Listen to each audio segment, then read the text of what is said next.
Hello बच्चों, आप सबका स्वागत है आपके प्रिय चैनल न्यू लाइट नीट पर।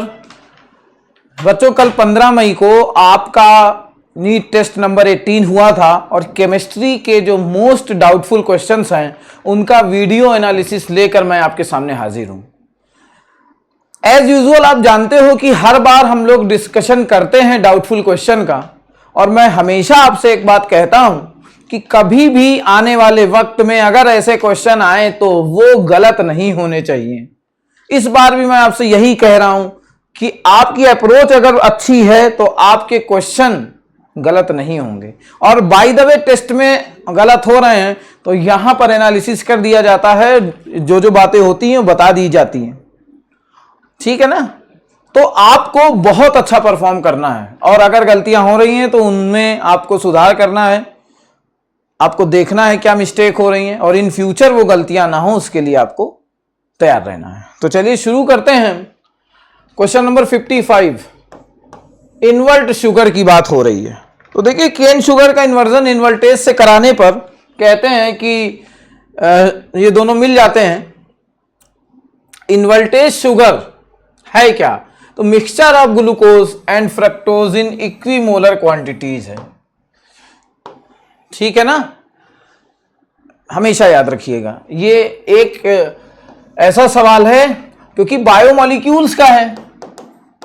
देखिए, 2-3 चैप्टर ऐसे हैं जिनको लोग उसमें लूज रहते हैं, अच्छे से नहीं करते हैं, इस वजह से ये गड़बड़ हो जाता है। बायोमॉलिक्यूल्स हुआ, केमिस्ट्री इन एवरीडे लाइफ हुआ, समझ रहे हैं। एक और आता है इन्वायरमेंटल केमिस्ट्री। ये 3-4 चैप्टर ऐसे होते हैं जिससे सवाल आना है, 100% आना है, और कम पढ़ाई के कारण या तो लोग छोड़ते हैं या तो गलत करते हैं। इसलिए आपको इन तीनों चैप्टर पे बहुत अच्छा कमांड करना है, क्योंकि एक एक सवाल आएगा, 12 नंबर आपके तय हो जाते हैं, और 12 नंबर अगर तय है, पॉलीमर जोड़ लीजिए, 4 हो गए, समझ रहे हैं। तो यहां से आपका 16 नंबर आपको मिलते हैं और ये बहुत बेनिफिशियल हो सकते हैं आपके लिए, ठीक है ना। आप खुद समझते हैं 16 नंबर का महत्व क्या होता है।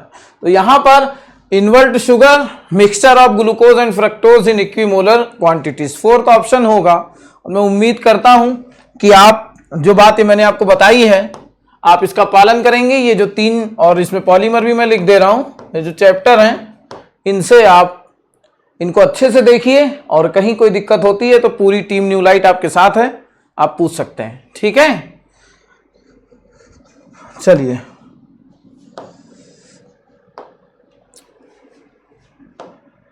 इसके बाद आगे होगा सवाल number 56। In cellulose D glucose units are joined by. तो देखो, सेलुलोज जो है अगर हम उसकी बात करते हैं तो स्ट्रेट चेन पॉलीसेकेराइड है, ठीक है ना, और उसमें होती है डी ग्लूकोज यूनिट्स, ठीक है ना। अब ये जो डी ग्लूकोज यूनिट्स हैं आर जॉइंड बाई, याद रखिएगा, बीटा 1,4 ग्लाइकोसिडिक लिंकेज। अब ग्लाइकोसिडिक माने क्या होता है समझिएगा, तो शुगर और शुगर के बीच की जो लिंकेज होती है, ठीक है ना, glycosidic linkage. Option number 3 for 56। ये भी देखिए बायोमॉलिक्यूल का सवाल था। मैंने कहा है कि ये 3-4 चैप्टर आपके लिए बहुत महत्वपूर्ण होते हैं, इन पे अच्छा कमांड कर लीजिए, आपके 16 नंबर पक्के हो जाते हैं, ठीक है। तो ये क्वेश्चन नंबर 56 था। अब चलेंगे आगे और देखेंगे कौन सा क्वेश्चन नंबर है। Question number 62, observe the graph given adsorption isotherm carefully and choose the correct option. Correct option choose करना है, ठीक है। यहां पर हमें करेक्ट ऑप्शन चूज करना है। अब जरा समझिएगा, the curve indicate that at a fixed temperature there is a decrease in physical adsorption with increase in pressure। तो देखिए, एड्सॉर्प्शन आइसोथर्म है क्या? अगर मैं आपसे कहूं extent of adsorption versus pressure, at constant temperature जो ग्राफ बनते हैं उन्हें ही बोलते हैं एड्सॉर्प्शन आइसोथर्म। फिर से सुनिए मैंने क्या बोला, extent of adsorption versus pressure at constant temperature जो ग्राफ बनता है वही कहलाता है एड्सॉर्प्शन आइसोथर्म। प्रेशर बढ़ने के साथ एक्सटेंट ऑफ एड्सॉर्प्शन जो है वो भी बढ़ जाता है। यहां पे कह रहा है decrease in physical adsorption with in, तो ये तो गलत हो गया ना, यहां करेक्ट हमसे पूछा है तो पहला तो गलत हो गया। एक बात आती है, these curves always seem to approach saturation at a high pressure. देखिए हाई प्रेशर जब करते हैं तो इसको आगे अगर हम बढ़ा दें, आगे बढ़ाते चले जाएं तो एक समय ऐसा आता है जब ये जो है एक्स एक्सिस के पैरेलल हो जाता है, तो एक्स बाई एम जो है प्रेशर पर इंडिपेंडेंट रहता है एक समय पर जब ये पैरेलल हो जाता है, और उस प्रेशर को सैचुरेशन प्रेशर कहते हैं, और वहां पर रेट ऑफ एड्सॉर्प्शन बराबर रेट ऑफ डिसॉर्प्शन हो जाता है। ठीक है ना, तो ये जो है ये बिल्कुल सही है। X by M is equal to K into P to the power 1/n N greater than 1। अब इसको ऐसे भी कर सकते हो, फ्रेंडली आइसोथर्म का है कि 1/n अगर हम ले लें तो 1/n जो है ये 1 से लेस देन और 0 से बड़ा is generally represented by this isotherm. बिल्कुल सही है, ये भी सही है भाई। This curve indicates at a fixed pressure there is a decrease in physical absorption with increase in temperature. बिल्कुल सही है, अगर फिजिकल एब्जॉर्प्शन में डिक्रीज हो रहा है अगर तो तभी होगा जब टेम्परेचर में इंक्रीज हो रहा होगा। फिजिकल एब्जॉर्प्शन आइसोथर्म आपने पढ़ा है, उसमें देखा होगा, जबकि केमिकल में पहले क्या होता था, बढ़ता था, उसके बाद कुछ इस तरह से ग्राफ जाता था। ठीक है ना, तो पहले बढ़ता था फिर डिक्रीज हो जाता था, लेकिन यहां फिजिकल एब्जॉर्प्शन की बात हो रही है। किसकी बात हो रही है भैया? फिजिकल एब्जॉर्प्शन की। तो ये आपके सामने है विद इंक्रीज इन टेम्परेचर। तो यहां पर कहने का मतलब है दूसरा, तीसरा, चौथा तीनों सही हैं। दूसरा, तीसरा, चौथा और तीनों सही हैं। तो यहां पर मैं देख सकता हूं थर्ड ऑप्शन हो जाएगा। ठीक है, 62 का थर्ड ऑप्शन हो जाएगा। Question number 68, the critical micelle concentration is defined as. देखिए अगर मैं कहूं आपसे कि the concentration above which either cation और एनायन एग्रीगेट हो जाएं, एक साथ एग्रीगेट हो जाएं और कोलाइड बनाएं, तो उस प्रोसेस को हम कहेंगे सीएमसी। ठीक है ना, उस प्रोसेस को कहेंगे सीएमसी। तो अगर हम कहें सीएमसी पर, एग्जाम्पल के लिए जैसे हम ले रहे थे सोप डिटर्जेंट हो गए, सीएमसी पर जिस पर below no मिसलाइजेशन occurs,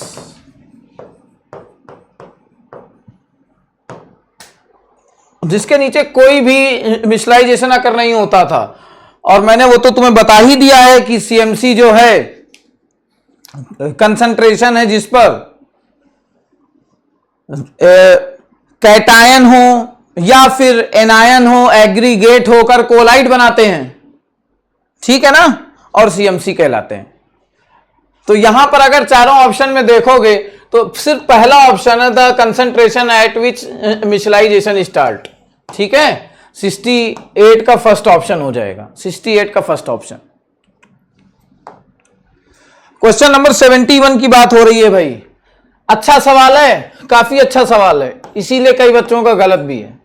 the ratio of the number of moles आपको दिए हैं AgNO3 मतलब Ag प्लस, PbNO3 मतलब Pb2 प्लस, Fe है तो फेरिक के फॉर्म में दिया है, ferric nitrate. Required for the coagulation, required for the coagulation, ठीक है, of a definite amount of colloidal sol of silver iodide prepared by mixing AgNO3 with excess of Ki will be।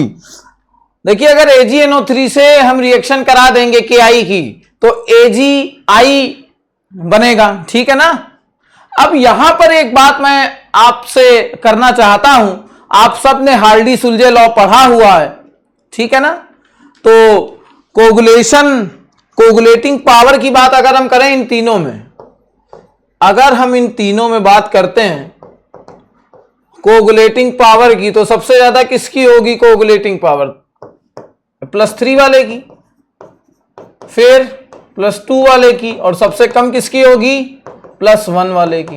अब आपको पता है कि कोगुलेटिंग पावर और coagulating value एक दूसरे के रेसिप्रोकल होते हैं। मतलब जो कोगुलेटिंग पावर है वो रेसिप्रोकल है किसके? कोगुलेटिंग वैल्यू के। तो अगर हम इसी में ऑर्डर निकालना चाहें कोगुलेटिंग वैल्यू का, तो इसका उल्टा हो जाएगा।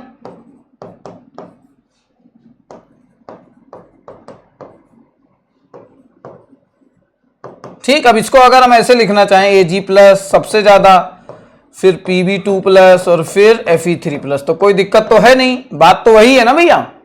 ठीक, अब समझिएगा, यहां पर अगर हम बात करते हैं, अगर हम इसका 1 ले रहे हैं तो ये इसका जो कोगुलेटिंग पावर है वो इसका डबल हो रहा है, अगर आप देखोगे। ठीक है ना, इसकी तुलना में डबल हो रहा है। और अगर कोगुलेटिंग पावर डबल हो रही है तो कोगुलेटिंग वैल्यू क्या हो जाएगी? हाफ हो जाएगी। तो ये क्या हो गई? हाफ हो गई। अब इसकी तुलना में इसका 3 गुना हो रहा है, तो अगर कोगुलेटिंग पावर 3 गुना हो रही है तो कोगुलेटिंग वैल्यू क्या हो जाएगी? 1/3 टाइम्स हो जाएगी। अब इसको जब सॉल्व कर लेते हो बच्चों, तो यहां से 6:3:2 आता है। सर कैसे आता है? इसको मल्टीप्लाई करो, सबसे वो करा दो, 6 से मल्टीप्लाई कराइए सब में। तो अगर हम इसको आगे करना चाहें तो इसमें 6 से मल्टीप्लाई करा दें तो 6 हो गया, 6/2 हो गया, 6/3 हो गया। तो सॉल्व करने पे क्या है? 6:3:2। ठीक है ना? तो इस तरह से आ गया आपका ऑप्शन नंबर 3। तो 71 का 3rd ऑप्शन होगा भैया। अच्छा सवाल था, ठीक है, फैक्ट बेस्ड है, एनसीईआरटी का अच्छा सवाल है ये। अब देखिए इसको और उम्मीद करिएगा, और ये उम्मीद क्या, पूरा मतलब आपका कर्तव्य है भी है कि अब ये आने वाले समय में गलत ना हो इस तरह के सवाल। ठीक है, चलिए आगे चलते हैं। Match the column 1 with column 2, match करना है इसको इसके साथ, कोगुलेशन को। और अगर हम बात करें, सारे फिनोमिना दिए हैं, उनकी मैचिंग करवा रहे हैं, तो इसके बारे में आपसे यहां पर दिया हुआ है। तो क्वेश्चन नंबर 73 देखिए, ऐसे क्वेश्चन अगर आपके मैचिंग के गलत हो रहे हैं तो ये कोई अच्छी बात नहीं है। मैचिंग के सवाल में आपको मैंने कई बार बताया है कि मैचिंग के सवालों में आप 1-2 अगर आपको पता है तो भी आप अपना आंसर निकालने का प्रयास कर सकते हो। तो अगर ये गलत हो रहा है तो भाई सही बात नहीं है, समझ रहे हैं? चलिए देखते हैं क्या है। तो कोगुलेशन कह रहा है, तो जो सीवेज डिस्पोजल से इसका लेना देना है। ठीक है, एड्सॉर्प्शन की बात अगर करेंगे तो इसका लेना देना कोलाइडल मेडिसिन से है ना, ये उस फील्ड में यूज होती है, याद रखिएगा। ये जो है ये सारी कोलाइड्स की प्रॉपर्टीज दी हुई हैं। अब ये इनका यूज है किस फील्ड में है, तो एड्सॉर्प्शन कोलाइडल मेडिसिन में है। अब देखो पहले का थर्ड, अब देखिए ये दोनों ऑप्शन खत्म हो गए, दूसरा और चौथा ऑप्शन अपने आप खत्म हो गया, क्योंकि पहले का थर्ड कहीं दिया ही नहीं है इन दोनों में ही। तो या तो अब तीसरा है या तो पहला है। अब देखना, देखिए 2 ऑप्शन खत्म हो गए। इस तरह आपको अगर सब नहीं भी पता है तो भी आप मैचिंग वाले सवालों को अच्छे से कर सकते हो। ठीक है ना? अब हमें देखना है, तो अगर हम बात करते हैं इलेक्ट्रोफोरेसिस की, तो ये जो है स्मोक प्रेसिपिटेटर के रूप में यूज होता है। ठीक है, तो सी का फोर्थ किसमें है? ये देखो यहां पे सी का 2 है और यहां पे सी का 4th है, तो सीधे आप देख लीजिए आपको 3rd ऑप्शन मिल रहा है। तो मैचिंग वाले जो सवाल हैं उस पर तो आप अच्छे से परफॉर्म कर सकते हो। और जाहिर सी बात है, जो मुझे समझ में आ रहा है हड़बड़ी में ही ये गलत हुआ होगा, अन्यथा गलत होने का कोई चांस बनता नहीं है। तो चलिए कोई बात नहीं, अब आगे चल के ये गलत ना हो, ये आपको ध्यान रखना है। ठीक है, चलिए तो इसका सी हो गया है। Question number 75, which of the following compounds will not give, not दिया है समझ लेना। तो देखिए अमोनियम सल्फेट हीट होगा तो अमोनिया देगा ही देगा,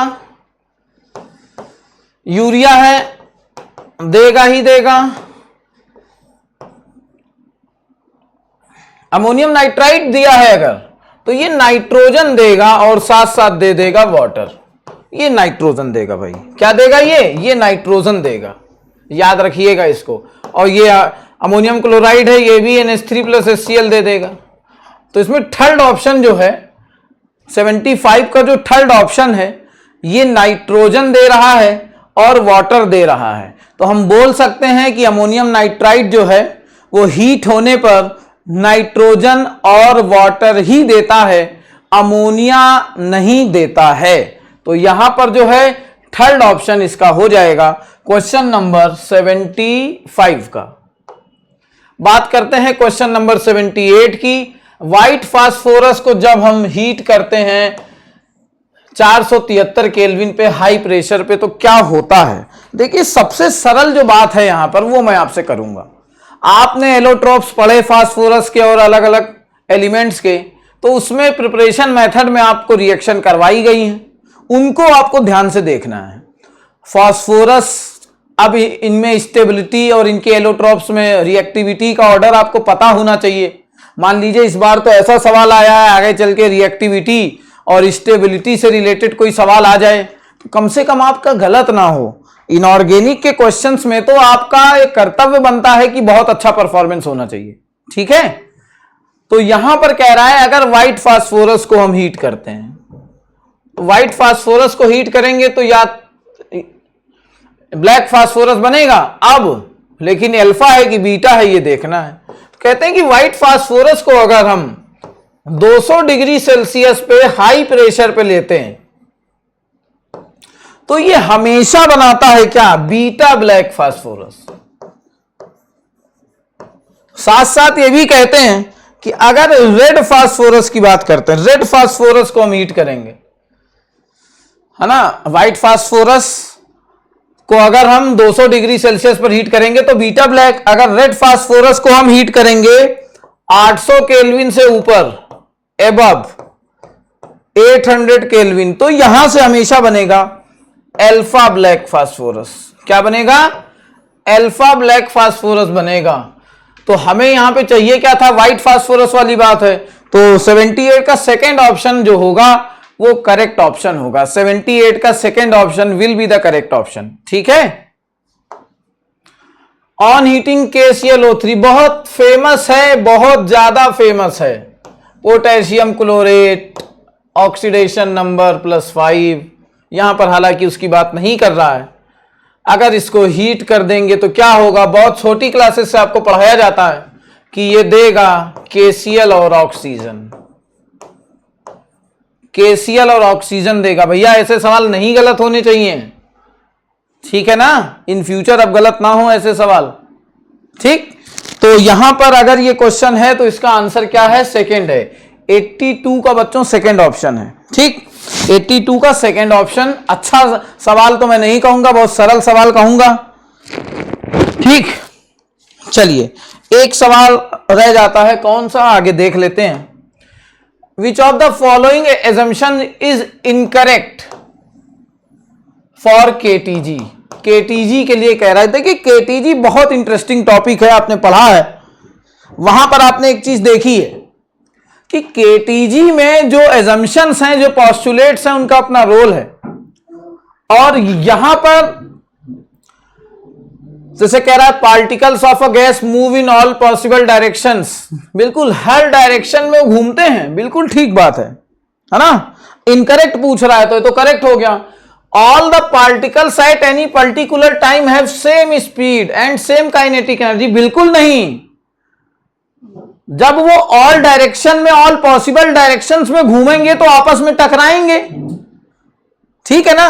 और जब टकराएंगे तो स्पीड सेम नहीं हो सकती भाई। तो ये जो है ये इनकरेक्ट हो गया यहां। There is no force of attraction between the particles of gas at ordinary temperature and pressure. ठीक बात है, कोई भी फोर्स ऑफ इंटरेक्शन नहीं होता है, अट्रैक्शन रिपल्शन दोनों आ गए उसमें। The actual volume of gas is negligible, बिल्कुल ठीक बात है, in comparison to the empty space between them, भी बिल्कुल सही बात है। तो यहां पर सेकेंड ऑप्शन जो है इनकरेक्ट है भाई, सेम स्पीड नहीं होगी, अलग अलग होगी। तो ये 93 का सेकेंड हो गया। तो इस तरह से हम लोगों ने जो 15 मई को आपका नीट टेस्ट नंबर 18 हुआ है उसके केमिस्ट्री के डाउटफुल क्वेश्चंस का एनालिसिस किया है। मैं उम्मीद करूंगा कि इन फ्यूचर आपसे ऐसी सिली मिस्टेक्स नहीं होंगी और आप बहुत अच्छा परफॉर्म करोगे। तो चलिए इतना ही रखते हैं, आगे से ऐसी गलतियां ना हो, यह आपका कर्तव्य बन जाता है। इतना ही रखते हैं। All the very best.